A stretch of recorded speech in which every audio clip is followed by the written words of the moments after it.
2. 아담과 하와. 아담 혼자 외로운 것 같으니 함께 살 사람 만들어야겠다.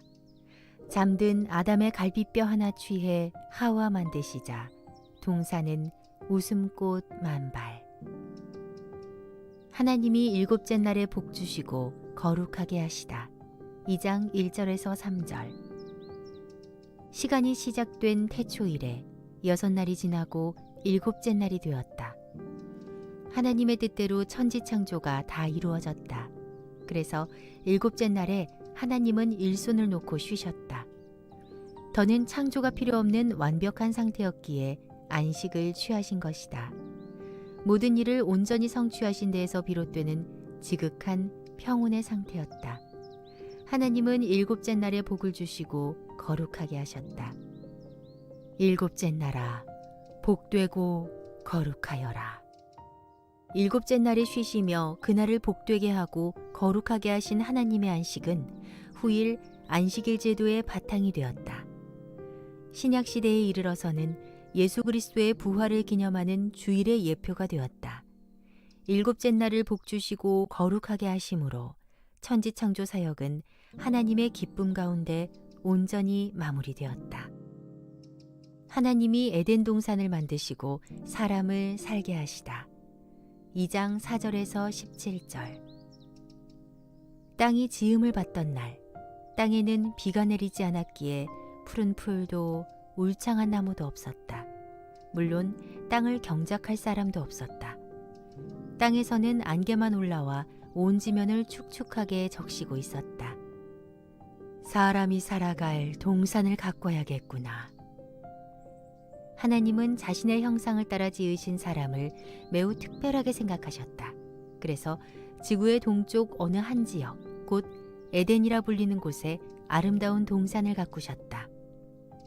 에덴은 기쁨이란 뜻이다. 하나님이 손수 가꾸신 에덴 동산은 큰 기쁨이 가득 넘치는 곳이다. 모든 것이 아름답고 풍요로웠다. 온갖 종류의 과일나무가 있었다.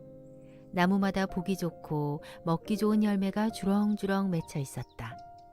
동산 한가운데에는 생명나무와 선악을 알게 하는 나무도 있었다. 에덴 동산 중앙에는 큰 강이 흐르고 있었다. 동산을 두루 돌아 흠뻑 적신 뒤에 네 줄기로 갈라져 흘러내려갔다. 첫째 강의 이름은 비손, 둘째 강의 이름은 기혼, 셋째 강의 이름은 히데겔, 티그리스, 넷째 강의 이름은 유프라테스였다. 하나님은 이처럼 풍요롭고 아름다운 에덴 동산을 가꾸신 후 거기에 사람을 두어 살아가게 하셨다. 하나님께서 천지 만물을 창조하실 때는 단지 말씀으로 있으라 하셨다. 사람을 만드실 때는 특별한 방법을 사용하셨다. 흙으로 사람을 빚으셨다. 허리를 굽혀 손수 땅에 고운 흙을 집으신 뒤 정성껏 사람의 모양을 빚어나가셨다. 매우 세밀한 솜씨였다. 어디 보자. 사람을 만물의 영장으로 만들자. 창조의 꽃이요 면류관인 사람을 아주 멋지게 만들자. 그래서였다. 훗날 이스라엘의 왕이요 위대한 시인인 다윗은 사람의 몸에 대해 이렇게 시를 지어 노래했다. 오 놀랍도다. 이 몸이 이토록 신기하고 오묘하게 빚어졌으므로 주께서 하신 일이 하도 경이로워 내가 소리 높여 주님을 찬양합니다. 나를 지으신 주님의 솜씨가 얼마나 멋지고 훌륭하신지 내 영혼이 그 사실을 너무나도 잘 압니다. 하나님은 정성껏 빚은 흙덩이에 후 하고 생기를 불어넣으셨다. 흙덩이에 기운이 돌며 살아있는 생명체가 되었다. 몸의 심장이 펌프질하여 혈관을 통해 곳곳에 피를 공급하자 온 신체와 얼굴에 화색이 돌았다. 눈동자에서는 빛이 나고 얼굴에는 미소가 감돌았다. 몸속의 모든 기관이 힘차게 움직이기 시작했다. 흙덩이는 비로소 사람이 되어 벌떡 몸을 일으켰다. 좋구나, 좋아. 하나님께서 기뻐 웃으셨다. 흙덩이가 살아 움직이는 생명체가 된 것이다. 성경은 이 생명체를 생령이라 한다. 하나님의 속성을 지닌 생명체란 뜻이다. 흙덩이에 하나님의 생명력이 들어가니 육체의 생명에 영적인 생명까지 지닌 신기하고 오묘한 존재가 된 것이다. 하나님이 불어넣어 주신 생명의 숨결에는 하나님의 거룩한 형상도 일정 부분 포함되어 있었다. 눈에 보이지 않는 지정의의 인격적 품성과 영혼까지 포함되어 있었다. 이것이 사람의 기원이다. 하나님은 아니로되 모든 피조물 중 하나님께 가장 근접한 존재다. 사람이란 말의 히브리어는 아담이다. 하나님은 이 사람, 곧 아담을 데려다가 에덴 동산에 두셨다. 에덴 동산에 살면서 동산을 맡아 관리하고 잘 일구어 나가도록 하셨다. 이때 하나님은 그 사람에게 말씀하셨다. 사람아, 너는 동산의 모든 것들을 잘 돌보고 관리하도록 하여라.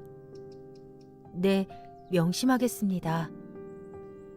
하나님은 사람에게 계속 일러주셨다. 동산의 모든 나무 열매는 네가 먹을 음식이다. 마음껏 따먹어도 좋다. 모두 철 따라 제맛을 낼 것이다. 골고루 섭취하도록 하여라. 네, 하나님, 감사합니다. 그런데 명심해야 할 것이 있느니라. 명심해야 하다니요? 동산 가운데 보기 좋은 열매가 보이느냐? 첫사람은 동산 나무들을 살펴보았다. 아, 저기 있다. 에덴 동산의 중앙에 있었다. 찾았습니다, 하나님. 그래, 저 나무는 생명나무요, 생명과일이니라. 아, 네. 하나님은 아담을 다시 불러 세운다. 사람, 나를 따라오거라. 아담의 온몸은 해바라기가 해를 따라 움직이듯이 하나님을 따라 움직인다. 모양새가 없어 보이지도 않는 하나님이시지만 아담은 본능적으로 하나님의 임재와 움직임을 느낀다.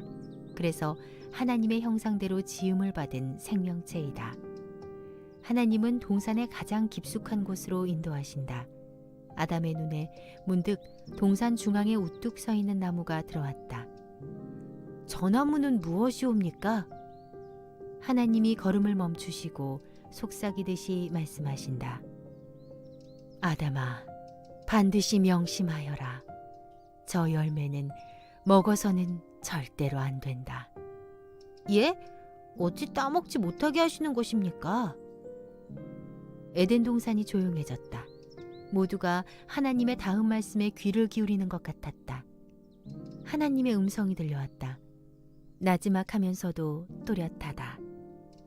저건 선악을 알게 하는 나무이니라. 사람은 지혜를 지닌 존재다. 그래서 궁금증도 많았다. 선악을 안다는 것은 무슨 뜻입니까? 이곳 에덴 동산에는 기쁨의 생명, 사랑의 생명만이 존재하지만 선악과를 따먹게 되면 악이 이 동산에 침입하여 들어오게 된다. 그러니 선악을 나누고 분별하게 하는 저 나무의 열매만은 절대로 따먹지 마라.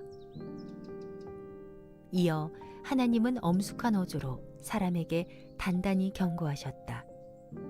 만일 네가 그 선악과를 따먹는 날에는 반드시 죽게 되리라. 죽는다. 첫사람 아담은 아직 죽음에 대해 몰랐다.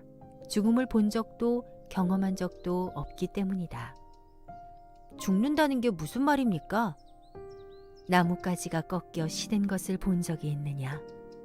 그럼요. 잎사귀도 마르고 나무도 바짝 말라 사라져버렸습니다. 저 과일을 먹으면 너도 그렇게 된다. 그러니 절대로 따먹어서는 안 된다. 알겠느냐? 무서운 열매군요. 절대로 따먹지 않겠습니다. 선악을 알게 하는 저 나무는 나에 대한 너의 순종을 시험하는 열매이니 그리 알고 항상 조심하도록 하여라. 그건 금단의 열매였다. 선악과.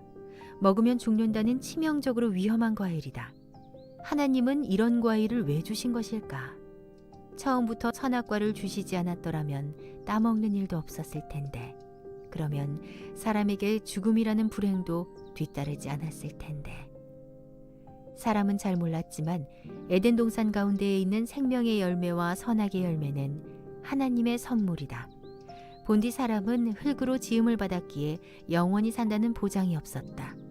그래서 하나님은 생명 열매를 주셨다. 생명 열매를 계속 따먹다 보면 사람의 수명은 길어져 가고, 그래서 죽음을 맛보지 않고 영원히 살아갈 수 있다. 얼마나 좋은 생명 열매인가.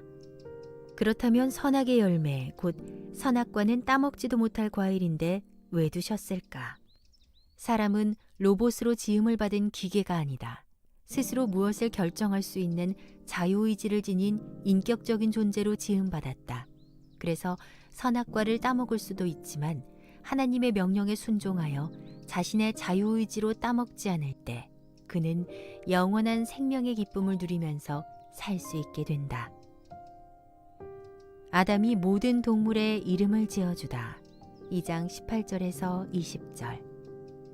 어느 날 하나님이 온갖 종류의 동물을 이끌고 아담에게로 나아오셨다. 걸어다니고 날아다니고 기어다니는 모든 짐승들이다. 아담아, 네가 이 동물들의 이름을 한번 지어보려무나. 에덴 동산의 아담은 모든 동물의 습성과 특징을 파악할 수 있는 탁월한 지혜가 있었다. 그래서 이름을 짓는 일은 어려운 일이 아니었다. 하나님의 지혜대로 지음을 받은 까닭이다. 아담은 각각의 동물을 보고 즉각적으로 가장 알맞은 이름을 지어 불렀다. 너는 잘 뛰니까 토끼, 너는 코가 기니까 코끼리, 너는 목이 기니까 기린, 너는 사자, 너는 사슴, 너는 뱀, 너는... 아담이 부른 이름이 그대로 동물의 이름이 되었다. 아담에게는 하나님의 지혜가 있어 힘들이지 않고 동물들의 이름을 척척 지을 수 있었다. 하나님이 아담의 배필을 지어주시다. 2장 21절에서 25절. 아담은 동물들 각각에게 어울리는 이름을 지어주었고 동물은 짝이 있어 암수가 다정하게 어울렸다. 그래야 동산이 번성하고 충만하기 때문이다. 아담만은 짝없이 혼자였다. 혼자 일하고 혼자 놀고 혼자 잠을 잤다. 어딘지 모르게 쓸쓸해 보였다. 에덴 동산에는 모든 것이 짝을 이루어 오순도순 살아가고 있었다. 하나님이 유심히 그 모습을 보셨다. 사람이 홀로 있는 것이 보기에 좋지 않구나. 에덴 동산에 유일하게 보기에 좋지 않은 모습이었다. 아담에게는 짝이 없어서 둘이 함께 사랑을 나누는 기쁨과 웃음도 없다. 그래, 아담에게도 알맞은 배필을 만들어 주어야겠다. 하나님은 아담을 깊이 잠들게 하셨다. 아담이 깊은 잠에 푹 빠지자 하나님은 그의 옆구리에서 갈비뼈를 만지셨다. 그 중에 하나를 취하신 뒤 빼낸 자리를 살로 메우셨다. 하나님은 갈비뼈를 가지고 아담에게서 잠시 물러나신 다음 여자를 만들기 시작하셨다. 아담은 신체의 일부가 없어진 줄도 모르는 채 깊은 잠에 빠져 있었다. 잠에서 깨어난 아담은 자기 앞에 서 있는 낯선 여자를 보고는 자기도 모르게 가슴이 뛰었다. 넌 누구냐? 넌 누구니? 아담이 물었고 하와도 물었다. 서로 말이 통하는 것이 신기했다. 난 나다. 나도 나다. 남자와 여자는 말해놓고 서로를 향해 미소를 짓고 있었다. 혼자서 쓸쓸하게 지내던 아담은 아름다운 여인을 보고는 가슴이 벅차올랐다. 마음 한구석이 왠지 모르게 허전하던 공허감이 비로소 채워질 수 있을 것이라는 예감이 들었고 그 예감은 바로 자신의 눈앞의 현실이 되어 여인의 육신으로서 실존하고 있었다. 남자는 기쁨에 겨워 시를 지어 노래했다. 인류 역사에 첫 시인이 탄생되는 순간이었다. 그건 여인에게 바치는 사랑의 시였다. 오, 사랑스러운 그대여. 그대는 내 뼈에서 나온 뼈, 내 살에서 나온 살, 남자에게서 나온 그대, 여자라 부르리라. 어느 시인인들 자기 짝에 대하여 이토록 짧고도 강렬하고 아름다운 사랑의 찬가를 만들어낼 수 있을까? 남녀가 하나로 어우러져 살게끔 되어 있는 인간의 본성을 어느 누가 이렇게 정확하게 표현할 수 있을 것인가? 이렇게 해서 에덴 동산에서 하나님의 주선으로 인류 최초의 혼인식이 이루어졌다. 이후로 남자는 성인이 되면 부모를 떠나 아내와 결합하여 한 몸을 이루고 따뜻한 가정을 꾸려나가는 독립적인 삶을 살게 되었다. 에덴 동산의 아담과 그의 아내는 벌거벗은 상태로 살았다. 옷이 필요 없었다. 어린아이와 같이 순수한 마음이어서 죄라고는 그림자도 찾아볼 수 없었다. 육신과 영혼이 온전히 맑고 순결했기에 어디에서도 수치감 같은 것은 자리할 이유가 없었다. 그래서 에덴 동산이었다.